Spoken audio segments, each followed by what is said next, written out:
জি, আমরা মনে করি পিআর পদ্ধতিটা হচ্ছে বাংলাদেশের সুষ্ঠু নির্বাচনের জন্য একটা মাইল ফলক হতে পারে। তার প্রথম যুক্তিটা হচ্ছে ৫৪ বছরের ট্রেডিশনাল পদ্ধতির যে নির্বাচন, এই নির্বাচন তো আমরা সুষ্ঠু হতে দেখি নাই।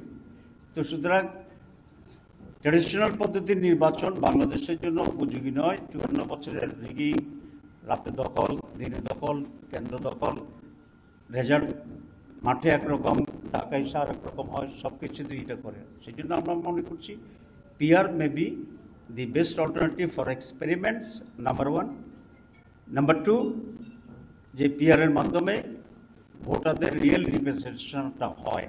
ট্রেডিশনাল পদ্ধতিতে আপনারা দেখেছেন যে 49 কেউ পেল, কেউ 51 পেল। 51 বিজয়ী, একেবারে সুস্থ নির্বাচন যদি আপনি করি। আর 49-এর যে ভোট, এই ভোটের কোনো ভ্যালু এখানে থাকে না।